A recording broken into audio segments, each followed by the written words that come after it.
presidente norteamericano George Bush decretaba la invasión norteamericana contra Irak. Poco tiempo antes, uno de los principales ideólogos del neoconservadurismo en Estados Unidos había dicho: creo que la destrucción del poder militar de Saddam Hussein y la liberación de Irak será pan comido. ¿Qué ha pasado 5 años después de aquellas predicciones? ¿Cuáles son los acontecimientos más importantes que hoy se están dando en Irak? ¿Qué reflejo tienen en la realidad del Oriente Medio y también en la de los propios Estados Unidos, así como en la propia situación económica del mundo? De eso estaremos hablando en nuestra mesa redonda informativa, Violencia en Oriente Medio a 5 años de la invasión de Irak, en la que estaré acompañado en este panel, como han visto en la presentación, por el doctor Enrique Martínez, especialista del Centro de Investigación de Estudios de la Defensa, Eduardo Montes de Oca, periodista de la revista Bohemia, nuestro colega Lázaro Barredo, director del periódico Granma, y la profesora titular del IRRI, Marilena Álvarez. También estará acompañándonos Ana Teresa Badía, siguiendo las noticias en Internet. Doy la bienvenida en el estudio a los trabajadores del Ministerio de Economía y Planificación y a los estudiantes y profesores de la Escuela de Instructores de Arte Eduardo García Delgado, que estarán hoy con nosotros como invitados en esta mesa redonda.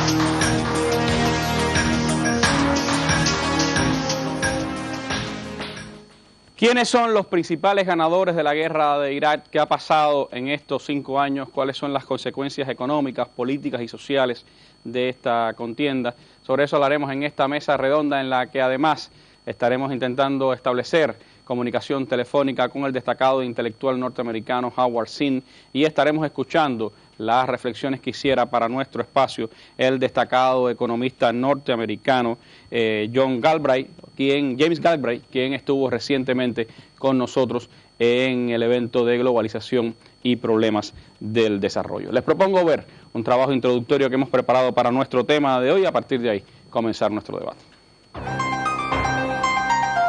Tras presionar al Consejo de Seguridad de Naciones Unidas para la aprobación de una resolución apoyando la invasión, el presidente George W. Bush logró solo el apoyo de un grupo de países para formar una alianza que se autodenominó Coalición de la Voluntad, formada por los gobiernos de Estados Unidos, el Reino Unido, España, Portugal, Italia, Polonia, Dinamarca, Australia y Hungría. Francia, Rusia y China, miembros permanentes del Consejo de Seguridad, anunciaron su intención de vetar cualquier documento que legitimase explícitamente la agresión. El 20 de marzo, sin que mediara declaración de guerra, comenzó el ataque. El imperio arremetió con todo el enorme potencial bélico en sus manos. El 1 de mayo, el presidente estadounidense proclamaba la victoria en un acto que sería recordado por la frase «misión cumplida». Los hechos de la guerra son harto conocidos, como lo son también la verdadera esencia de la agresión, y que hoy, a 5 años de pronunciada esta rimbombante frase, el imperio sigue empantanado cada vez más en el conflicto. Los escándalos se han sucedido de manera estruendosa: los contratos multimillonarios, la sobrefacturación de los gastos militares, el uso de agencias de mercenarios como Blackwater, que han cometido abusos y asesinatos con total impunidad, y otras muchas irregularidades cometidas en esta guerra de rapiña. Pero lo más escandaloso ha sido la autorización de la tortura para obtener confesiones en la lucha contra la insurgencia, sin que por ello la hayan podido dominar. Es de mencionar además la destrucción del patrimonio cultural, la apropiación de la riqueza petrolera, tratar de subvertir los valores morales, espirituales y religiosos del pueblo iraquí, la violación sistemática de los derechos humanos, la exacerbación de las diferencias étnico-religiosas, en fin, toda una hecatombe que ha sido sometida al sufrido pueblo iraquí, que aún así mantiene en jaque a las fuerzas invasoras, a las que han causado la muerte de casi 4.000 soldados norteamericanos, 171 británicos, 132 del resto de la coalición, a más de 1.000 contratistas, dígase mercenarios, y heridas a más de 32.000. Por la parte iraquí se calcula la muerte de 1,2 millones de ciudadanos y en 4 millones los desplazados. Muchos aseguran que el ejército estadounidense logró la ocupación del país, pero que la guerra todavía no ha terminado. La posguerra ha causado problemas para las fuerzas ocupantes. Por un lado, la guerra de guerrillas, cada vez más profesionalizada. Por el otro, la presión de la opinión pública norteamericana.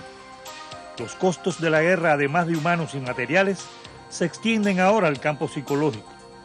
Aumentan las voces que afirman que no es posible alcanzar una victoria militar en Irak. En el conflicto bélico más costoso de la historia de Estados Unidos, con un gasto de 6.000 millones mensuales sin que se prevea su final. En la redacción internacional y para la mesa redonda informativa, Orlando Lancis.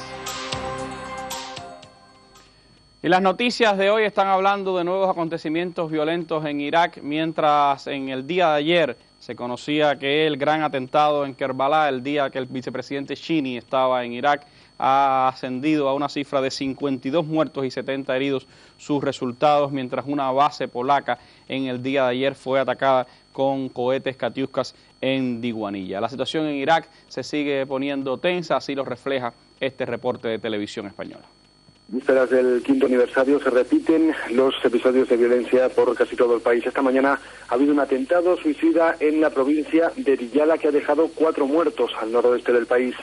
El atentado ha sido contra un convoy responsable policial que ha resultado herido. Esta provincia, recordemos, es uno de los bastiones de la insurgencia. También al oeste de Kirkuk, un ataque, esta vez por error de las tropas americanas, ha provocado la muerte de 3 soldados iraquíes y otros 11 soldados iraquíes han resultado heridos en un ataque con un coche bomba contra un cuartel del ejército en Mosul. En fin, no son atentados de gran magnitud, pero sí reflejan que 5 años después de la invasión, la insurgencia y Al-Qaeda siguen muy activos en varias zonas del país.